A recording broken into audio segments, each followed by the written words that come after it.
it going, my friends? Sean Hebert here with theglobalguitarist.com. Got another video for you today. I want to talk about EQ and in the context of drums. My last video on parallel compression, I used these same drum tracks. If you didn't catch that, you might go catch that one first and come back to this one, just so you understand a little bit more about what's going on here. But anyhow, I want to focus on how some small EQ moves can really make a huge difference in your tracks, whatever you're working with, really. Just today I'm going to talk about drums, and I'm going to probably do some vocal EQ videos later on. But just to let you hear a little bit.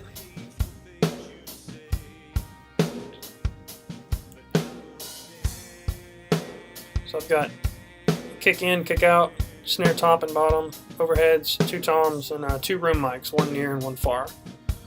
And then I've got everything bussed to this aux, and then the kick, snare, and the toms I got bussed to this compression track, soft compression aux track, just for some parallel compression.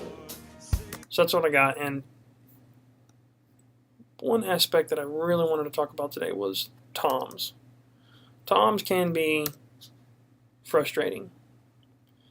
Okay, you don't have a fabulous drum kit, it can be harder to get a great tom sound, depending. This is a PDP kit with new heads, and I honestly thought they sounded really good in the room, and I was kind of disappointed when I got home and started listening to the tracks, because it just didn't do it for me. And I'll show you what I did to get them sounding much better, in my opinion at least. So here's the toms, just a little clip.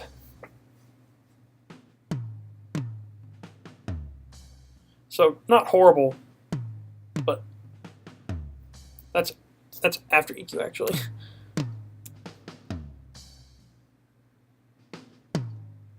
There you go.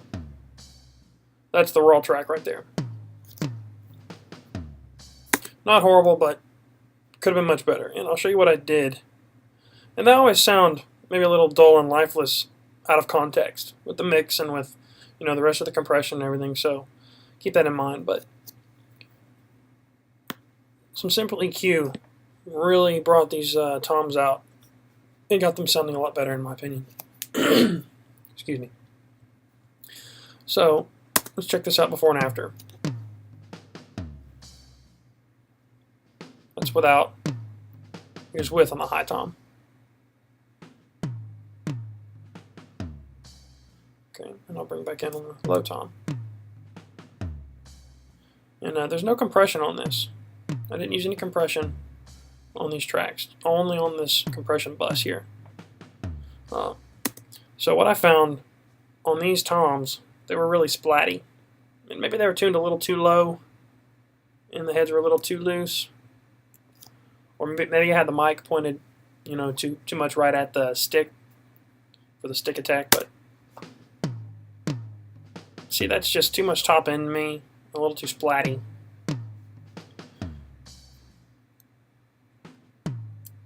That's much better. And a lot of people, when they start EQing, they'll immediately start boosting frequencies all over the place and whatnot. And I recommend you try using subtractive EQ first. Usually, you'll get there a lot quicker. And that's what I did.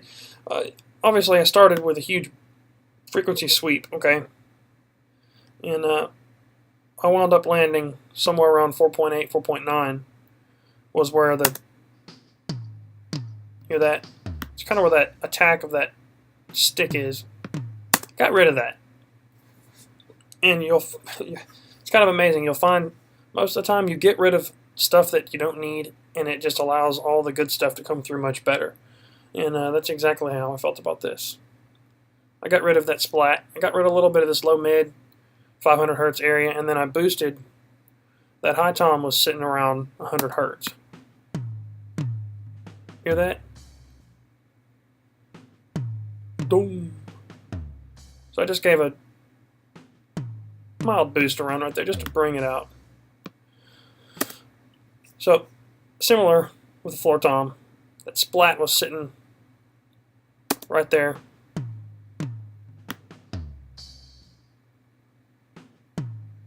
Hear that? Boom. Get rid of it. And then the floor tom was sitting a little lower, around 80 hertz or so. Yeah, about 80. So try getting rid of stuff that doesn't need to be there or that you don't need first. And then you'll notice, man, it'll allow the beautiful stuff to come through better.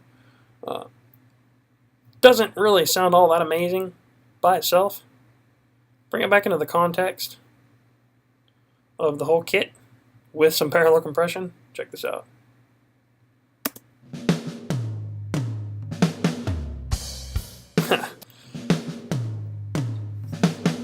Yeah, that's what I'm talking about.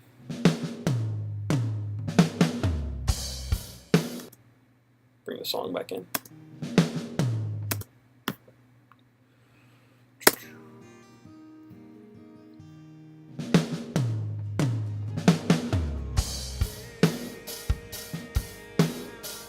Yeah, I think that sounds pretty damn good.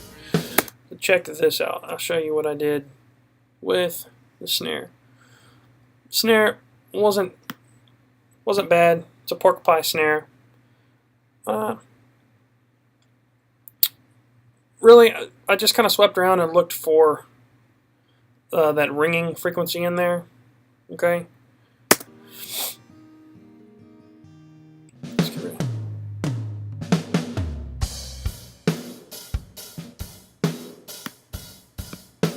Don't do that. Let's just bring in the snare all by itself. No, don't do that. Okay. There we go. I found that ringing to be right around here in about 330 or so.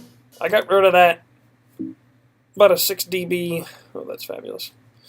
About a 6 dB cut where that ring was, and then more of the body of that snare was here. 180 or so. Gave that a boost, and then gave a boost around the attack just to bring it out in the high end a little bit.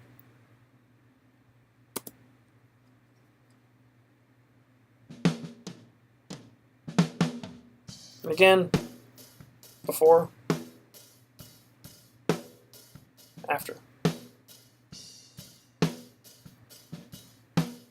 Again, not that huge of a difference, but in context, especially when you throw some compression on it, the compression is going to just bring everything about that snare more to the forefront and more in your face.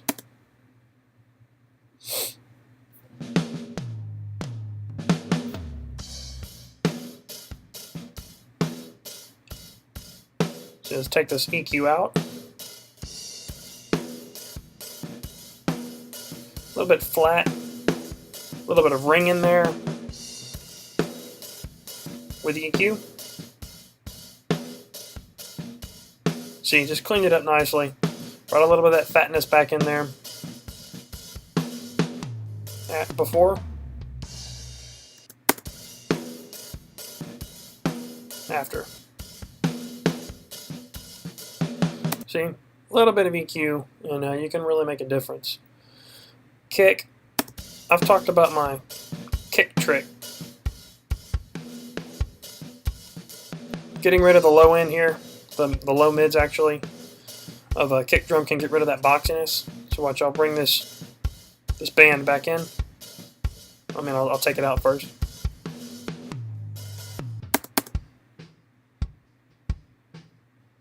Doesn't sound horrible, but you get rid of a lot of that low mid.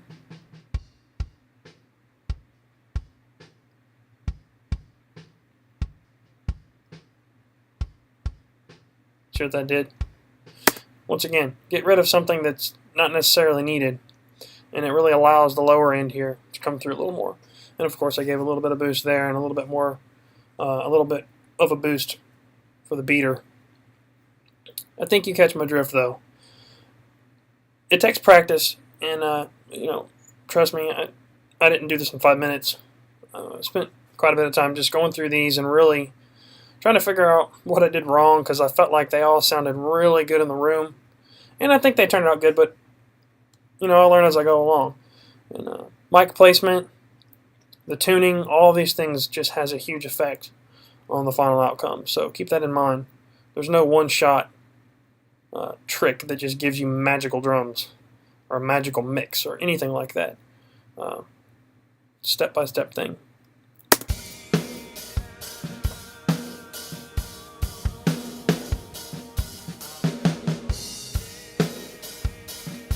Pretty decent drum sound. Bring the reverb back in.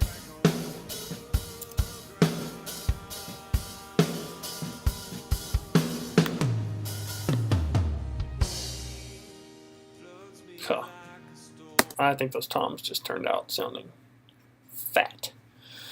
Well, thanks for checking out my video today, guys. Have a great weekend, and I'll catch you on the next one. Later.